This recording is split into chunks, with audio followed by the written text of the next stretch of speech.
thank you everybody. Well, normally I give this talk together with my daughter, and she's 8 years old, she's about this high. And she gets to throw me around, and I explain why the core principles in Judo are actually the same as you use in a startup or when you're developing a new product. And then I was emailing with Chris on the talk. I said, yeah, but I can't bring my daughter. So I need an opponent who is equally impressive. So, hi Bart. Thank you so much. So this is the traditional way of Judo greeting, huh? So you bow. He's Brazilian Jiu-Jitsu, so he does something else. Okay, so today I will show you the 3 core principles that underlie all of Judo. And I'll explain to them what you can learn from them as a product manager. So, yesterday I showed a picture of 2 ballet dancers who showed to explain XP. Who remembers that? Nobody. Guys, it was a pretty impressive talk that he gave. So we had 2 ballet dancers explaining XP, so pair programming practices, like moving in unison. But that is not my experience. So when I was pair programming, it looked quite differently. It looked more like people were pulling each other and trying to find a pace. So that's actually what happens in Judo. When you see a Judo match, people are struggling slightly, and they should be. And it is about finding uncontested space. It's about finding the right moment. So if going, because he's a big guy, so going straight on in, that won't work. So I have to find some place where I have an advantage. So this is part of the Judo match, where people push and pull, see what happens. And at some point, people will do something different.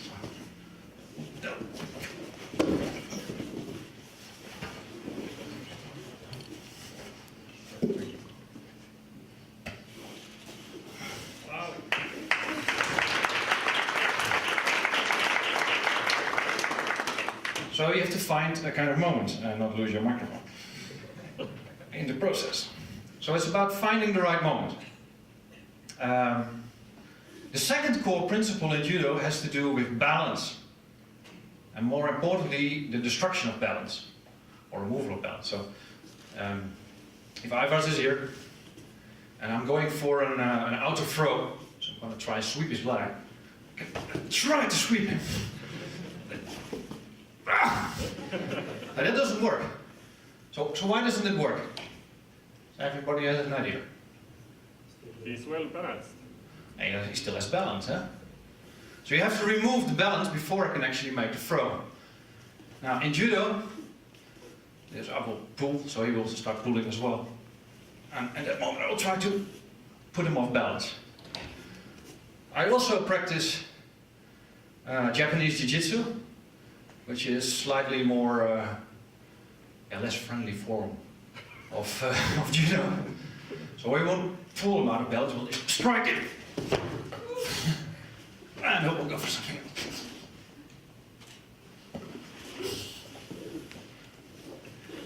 We didn't try all the final piece. It's also about following through fast.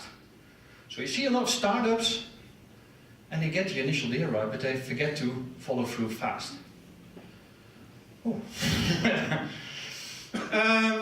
So second principle is all about destroying balance. Third principle. The third principle is about push when pull, and pull when pushed. So when I'm trying to find this moment and trying to get his balance, we push around with him. He's just playing because he's just much stronger. So when he starts pulling, I can pull all I want, but I probably won't win that. So the idea is when he pushes,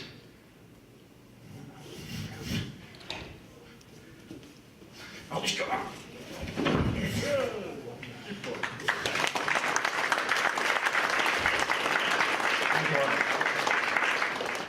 So I have to leverage his strength. And those are the 3 things that make up Judo, most of Judo. And Ivars, thank you very much for allowing me to demonstrate. Okay, so let's go next. Okay, so I have some slides too. So Chris was all afraid. He said, if this takes 5 minutes, so what are the people going to do? So don't worry. Okay. Actually, these are 2 almost 3 talks, so we have plenty of time. Is that the time? Alright, so small audience check. Who's product owner in a Scrum fashion? Who's product manager? Traditional fashion perhaps. VP products, director of products, product engineering, product people. Come on guys, there should be some of you there. Alright, cool. Any people who do Judo, Aikido, Jiu-Jitsu, Karate? Hey, cool. Hey, great to have you.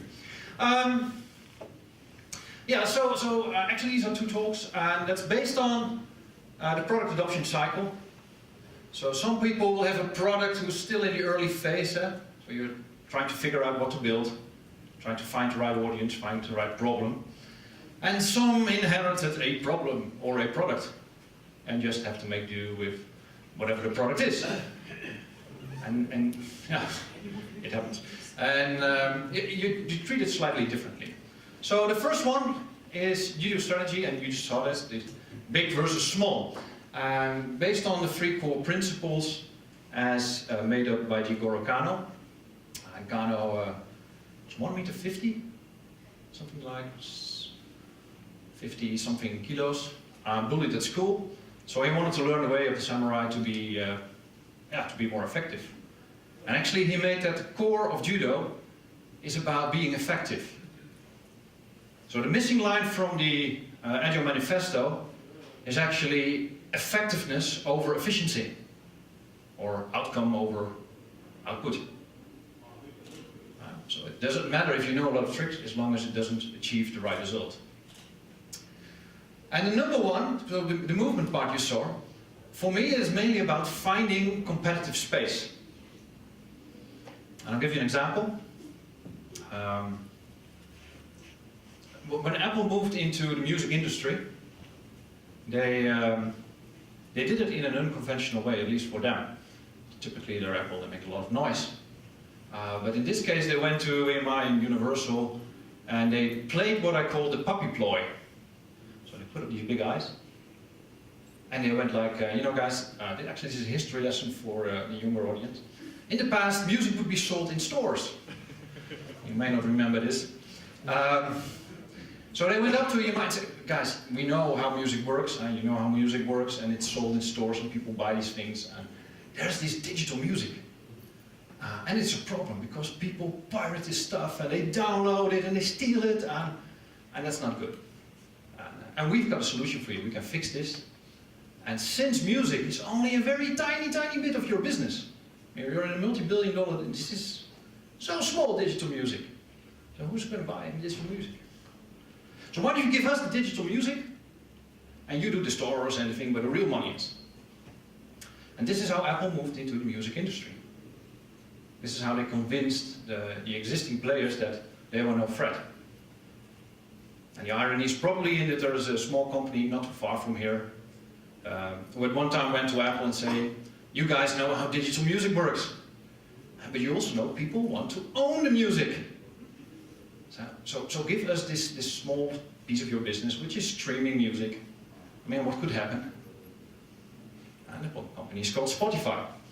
So it is finding some place where there's uncontested movement, where you can still move. Balance part. I worked for TomTom. First generation of TomTom was made on a compact iPad. Second history lesson. Who remembers the compact iPad? Yeah, see, the old and the grey guys, just like me. Compact iPad was a kind of before the BlackBerry. It had 64 megabytes of memory. Most of your developers, the icon of your app is bigger. Yeah, and it had a separate power supply. You could drain the battery in minutes. External GPS, which needed additional power. You had this whole clutter of cables on your windshield, and people would still buy it. We're like, well, that's funny. It must be something people like. But we also realized that the biggest competitors would not be the other electronics suppliers. It would be the map makers, because at that time there were only 2 companies in the world that made maps. Which were Taylor Atlas and Navtec. So we could try to go head on, and we would probably lose. What we did is that we took one of them, the Atlas, and kept him really close to us. So we said, give us the map business for foreign cars, because it's a small business. And when that didn't work, I said, well, we'll license you the maps, we'll pay you something for every device that we sell, we'll even give you some stock in the company. And at the time when P&Ds, when personal navigation exploded, the guys at Atlas were like, hey, should we move in this market? And they were looking and said, yeah, but then we'll lose the revenue stream that's coming from TomTom. These guys are paying us money. Actually, we own part of the company. So building a competing product doesn't make sense. So they stayed out of the market, and as did Navtech, because Garmin played the same trick. And yeah, we ended up outgrowing them, and at the end we bought them. So this is by keeping your enemies close rather than pushing them away. That won't work if you're small. Third one, leverage. That's pretty impressive. I did better. Okay, so I did mobile app development for quite some time, and we built primarily news and media apps for companies like Telegraph in the Netherlands. Who knows Telegraph? Nobody? Yeah, somebody knows. Cool. Al Jazeera, some more Thomson Reuters, Reed and Elsevier, so some big brands as well. And I was doing a deal in Germany with a major news corporation, and we made this deal. The guy said, yeah, okay, so we'll go digital, we'll make apps for the people, and blah, blah, blah. And then he showed us the factory and the company, and we came to this huge printing press. And the press was like 3 stories high. And his eyes started to glow, and he was like, Chris, this press is the biggest press in Europe. It can print so and so many sheets per second, or I don't know.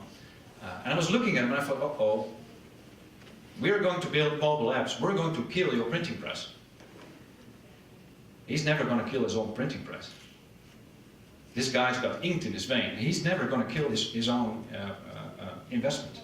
So if you're small, if you're doing a small new product, and you want to know how to get leverage on your opponent, they will actually tell you. You will get their annual report, and there's a little column in there saying investments. And under investments, you will see where they've put their money. If you build something that is against that point, you will have a very strong leverage. Something completely out of the software industry. There's an American company who makes diapers. I have 4 children, so I know all about diapers. And at some point, Procter & Gamble went against them and said, okay, let's squeeze them. So they started printing coupons and turned on their marketing machines, and everybody knew, okay, with this thing you can get a rebate on diapers. And the only thing that the small company changed is they put on the packaging, they wrote, okay, from now on we'll also accept the coupons from Procter & Gamble. So with every marketing initiative of Procter & Gamble, they was just helping. So, and there was no way to stop that because the coupons were everywhere. That's leverage. So, find competitive space, pull and push, and go for sunk cost. That's actually my daughter, and that's our son time. So it's almost as big as you are. Yeah, and it's never too late to learn Judo. Alright, second part, if you already have a product. Who is running with an existing product in the market? You have product market fit? Most of you are probably. Nobody. Are you still asleep? Okay. So most of you must have a product. So I thought maybe I can come up with an analogy that will make you understand why it's so important to keep track of why you've built this product. And as an example, it's not real. And let's imagine I have a company and we build road signs. I'm a product manager and I have this brilliant idea because I've looked at Tallinn and I've looked at the weather and it's snowing all the time. You have white road signs. I mean, guys, that won't work. So I have a new product for you. It's blue. It's very good to see, even in snow, in rain and mist. So this is a brilliant idea. This is my product vision. We had benefits yesterday. This is the benefit. This is what will make the life of the people better. So this is awesome. And I went to my team. I went to the developers. I went to you guys. I love you guys. And explained the vision. And I'm all into autonomous teams and you know, self-steering, Scrum, cross-functional, blah blah. And the team came up with some brilliant ideas. So what they did is they said, okay, Chris, you know what we can do? We can actually add stuff to the product, which is even better. So we can give you directions. And the lead architect came by and said, oh, we can do better than that. We can even give you the next exit. I mean, it's cool, huh? It's all really relevant for our users. It will make their life better. And so I took it up to marketing and showed it to the marketing guys, and they were blown away. Huh? They loved the idea, and they said, Chris, this is awesome. We can make so much money with this product, and actually we have some suggestions for you, what we can add to the product. Let's look at this. So, that's cool, huh? Let's go. Do you know Shell? Is it a thing around here? It's a Dutch company. It is oil. You get petrol for your gun. You're probably sitting on a lot of oil down here. It has full Yelp integration, so we'll pull even the reviews from in there. API we still have to figure out, but no problem. If you're more into better, we also have that, and yeah, it's awesome. I'm really enthusiastic. And you know, I can't stop talking about it, so I talked about it at home, and I talked to my wife, and she said, Chris, she works in a hospital, by the way. She said, Chris, when are you going to make a difference for humanity? I said, well, I don't know. Sort of right down here. So what do you mean? So well, I work in a hospital, and people come to the first aid, and they are too late. So they just die. And they can't find a way, and then they arrive, and we don't know it.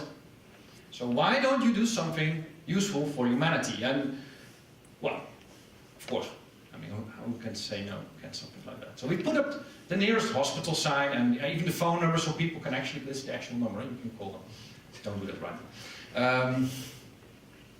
And yeah, so that's good. But I'm an optimistic guy, so I thought, why about all the bad things in life? Why not look at the happy things?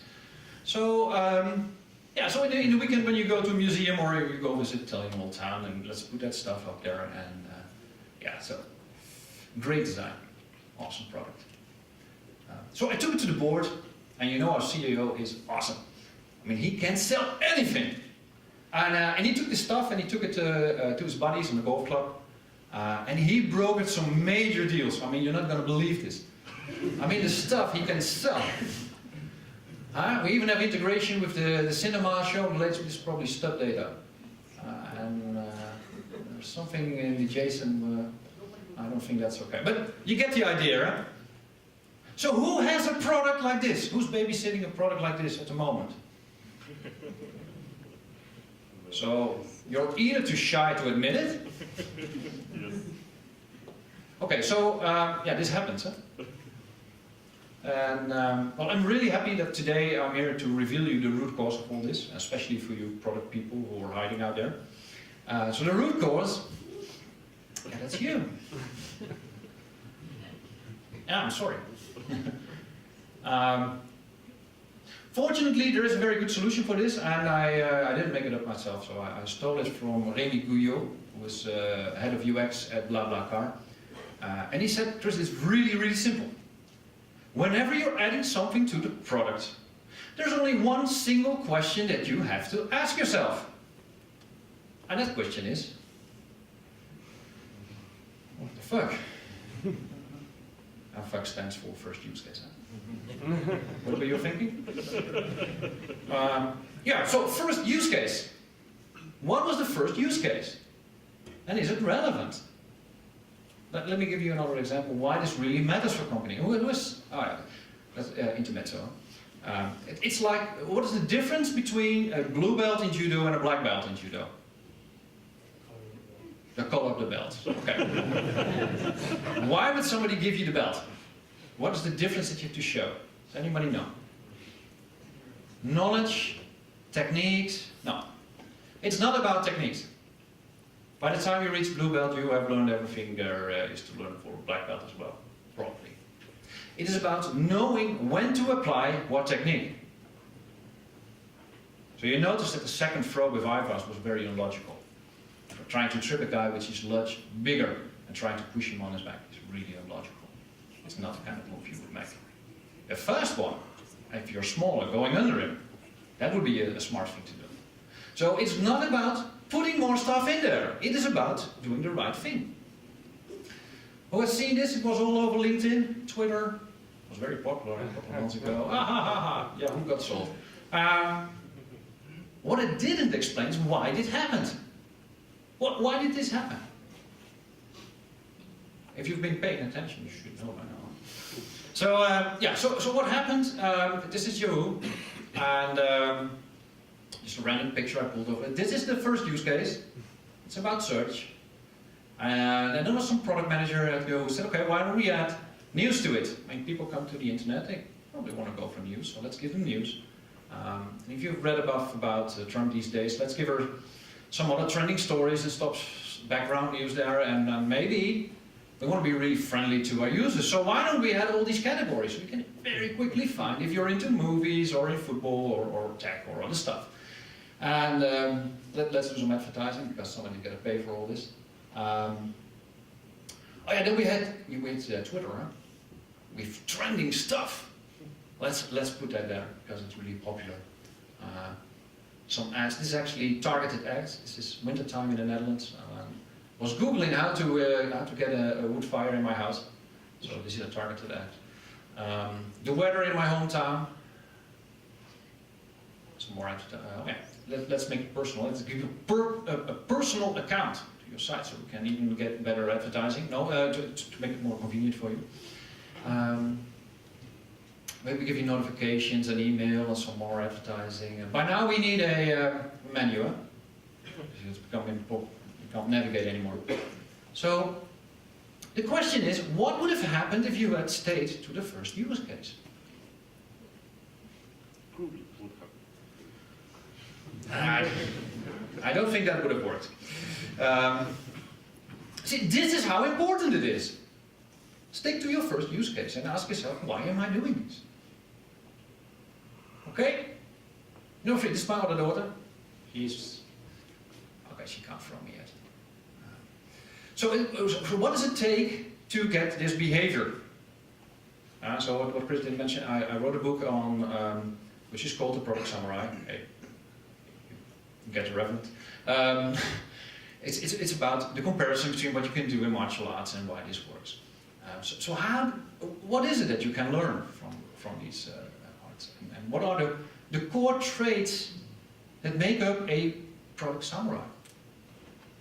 And the good news is there are four core principles that define a samurai, which are applicable to product management. And there's one seed condition that you need. 4 rules, 1 seed. But that's easy, yeah? And it's important because, what was his name? Richard Hock from Visa. He said, if you have simple rules, so if you have simple rules and seed conditions, you can emulate or you get intelligent adaptive behavior. And that's cool. We like intelligent adaptive behavior. However, if you have a lot of rules and complexity, you will get very simple and stupid behavior, which is not so good. So, what are the 4 rules? The first one is passion. This is my hero. My hero's 8 years old, karateka. No, I think she's even younger in this movie. She already has a black belt. And when you look at her, you can see the passion. You can see how she moves. This only takes 20 minutes. You can see the camera guys even moving backwards, like, okay, I get it. This is passion. I'm a trainer, I'm a coach. I work with product people all the time. People from the Netherlands still here? No, good. Oh, okay, shut up. Sometimes I coach people and they're 35 years old and they have died already. They are what I call the zombie product manager. They stopped caring. They're just waiting for their pension to get there eventually. And you don't see this. If you don't see this, you will not be able to lead your teams. 17% of everything I tell you today is words. They sort of get down there, inserted into the database.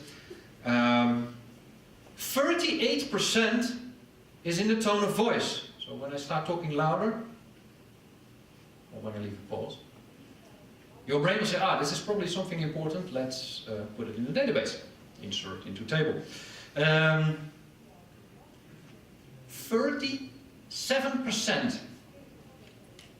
was a tone of voice. 55% is body language. 55%. This is why the first line in the Agile Manifesto is about interactions and individuals over processes.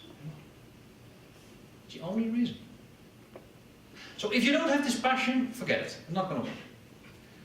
Number 2, closer to home for you guys. This is Sambo. I think it's Russian. Is it Russian or Ukrainian? Russian. This is Baku 2015. Almost the same. Compassion. Com means comrade, comes from comrade, my brother. You can see how he cares. He generally cares about his opponent after breaking his leg. But we still want to win. Now, it's just yeah, hello, yeah, thanks. So the first thing he does after the official thing is carry his opponent off to the first lane. I've never seen this happen. I've never seen this happen in a fighting sport. Chris, we have some people here from Belarus. We have? Yeah. Where are the Belarusian? We have some Yeah. Russian here. How Yeah. there? Okay. Yeah. But this was really great. I was really impressed by this guy. It's not just about winning, it's also how you get there. It's an ethics thing. Do we have time for? Yeah, we have time. Small ethics check. Imagine I flew in on a plane from Amsterdam. Imagine your product manager is sitting in a plane, and across the aisle, that's a good struggle word. Diagonally across the aisle, there's somebody sitting and they open their laptop, and they open PowerPoint and it says Strategic Roadmap 2018. And at some point you realize, hey, this is a competitor. So how many of you would get out their phones or the cameras and try to snap a picture? Raise your hand. Come on guys, nobody's going to tell. Yeah, cool. So, You're not filming. we're not filming, and they're just filming me, so I'm caught. So how many of you would get out of the seat, tap the guy on the shoulder, say, sorry, I'm working for your competitor. You probably don't want me to see this. So how many of you would do that?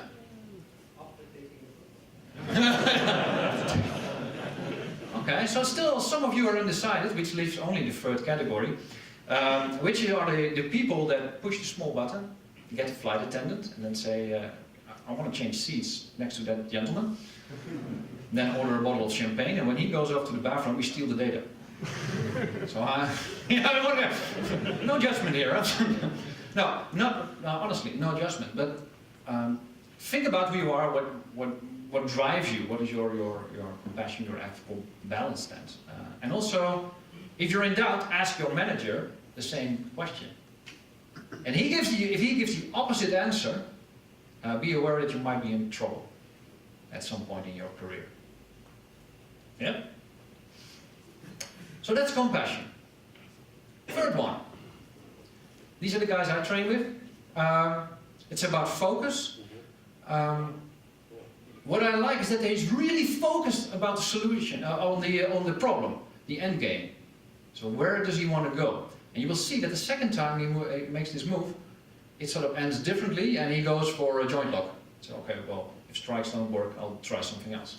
So he's really focused on what he's trying to achieve. He's always one step ahead. And I think product owners and product managers have the wrong title. Apart from samurai, of course. But they should be called problem owners. You own the problem your product is trying to fix. You don't own the product. In fact, I couldn't care less about the product. The product may even go away. As long as I'm still able to solve the problem of the user, but I'm focused on the problem, I'm still doing a good job. And many people forget about that. Decisiveness. Oh yeah, that's where it was. Yeah, so you have all these agile teams, huh? Who's working agile? Yeah, most of you guys are. So you're self-steering autonomous teams, and you have this product owner who comes by every now and then. Hopefully more often than every now and then. So how does it work with decisiveness? We had this guy from No Estimate. You can come in. You can just go for the crowd. We had this guy from decisiveness yesterday, from No Estimate yesterday. I forget all the names. And he had a really good point. So if you deploy every 4 weeks, then go to 2 weeks. If you do 2 weeks, go to 1 week. If you do 1 week, go to every day. If you do every day, deploy 2 times per day. But what happens if you lack decisiveness as a product owner? So, hey, product, can we release this stuff? Yeah, well, maybe. And he has to wait. So it's about decisiveness. This is Isharo, and he's well, you can't really see the black on the black. But he is cutting through a tennis ball, travels at 160 kilometers per hour. And he cuts it in half. Well, unfortunately, as a product manager, you will make mistakes. And you might even miss completely. But for God's sake, try. Make a decision, because otherwise you'll just delay the team. So the decisiveness is the third property I'm looking for in product managers. Sorry, the fourth one already. Which brings me to my final piece, and that's about the seed condition. What does your dojo look like? Dojo is the place where we practice and where we learn. And I'm sorry about the quality of the video, because it's filmed with a potato. It's a what is the name in English for this thing? It's a bok in Dutch. The guy, the child's trying to jump. Trampoline.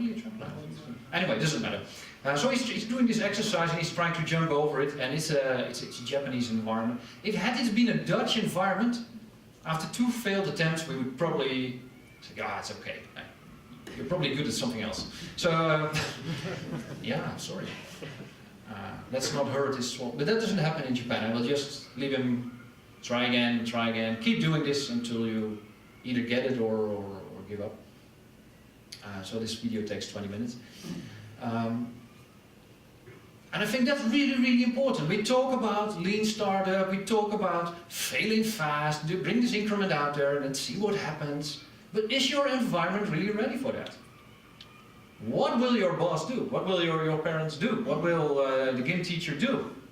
Will they say, okay, well, you failed, so let's not try this again? Or will they say, no, you failed, so no problem, try again. He's on his 5th or 4th attempt now. Huh? It's really painful to watch. Yeah, so this is interesting. Now, these are all his colleagues. These are guys from legal, logistics, and HR, and product management.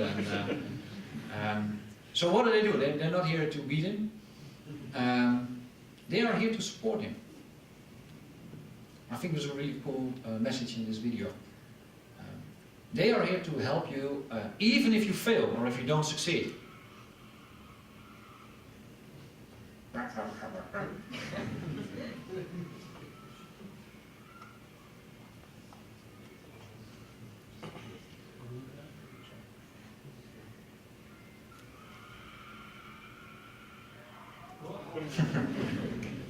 Yeah. So, and this is my main point. You need an environment where it's safe to excel, and you can only excel when it's safe to fail. That's your core seed condition. So I was talking over lunch with a lady on the university, and she was like, well, what do you look for in companies when you start working there? Well, look for a place that makes a difference, and look for a place that allows you to fail. And that's the key message. Nothing new. All right, so my marketing department told me, Chris, if you end the presentation, do a call to action. The marketing managers do that. And so, okay, let's do that. So my mission for you is go forth and become a product samurai. It's not enough to be just a product owner and keep the team running. And do this with all your passion, do this with your compassion. Focus on fixing the problem of the customer in the end. Be decisive for your team and work in an environment that supports you. So that's my message to you. Have a great day. We have great talks today. For those who missed the introduction part, that's me. Reach me on emails, Twitter, you can even call me. Important stuff is on the bottom. This is where you get the book, or you can read the blog. I love talking about product management. I love working with people in workshops and stuff like that. So if you have something, come after the lecture and we can talk. If you want to do judo, that's fine too. Yeah, have a great day. Thank you.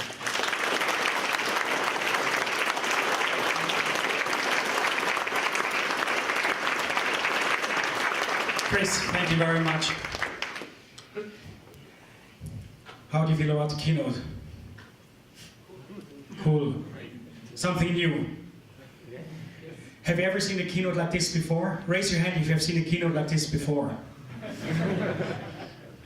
So that's what you get at Topconf Tallinn. So next year we get something else. You remember, was it last year when we had the keynote about the shipping from Rolls-Royce? Who remember? Raise your hand if you were there at the keynote. When you first came in, you thought, what the hell should this be? How was the keynote? Different. So, no, that's what we try every year. At one of the keynotes, we try to make them really a little bit out of the traditional way. So, Chris, thank you for today showing us really something really extraordinary, something we can use in our daily life, whether we're a product manager or not. And thanks for showing together with Ivars again. Ivars, how are you? Ivars, thank you to both of you for making a great opening into today's morning. So we go for a coffee break. You have an extended coffee break, lucky you. And we're gonna meet each other 20 past 10 again in here and the other rooms. Now I kindly ask for a couple of strong hands to quickly help us to put the mat together and distribute the chairs again. So if anybody feels like, hey, I need to wake up, please stay for another 5 minutes and help us quickly with the chairs. Thank you.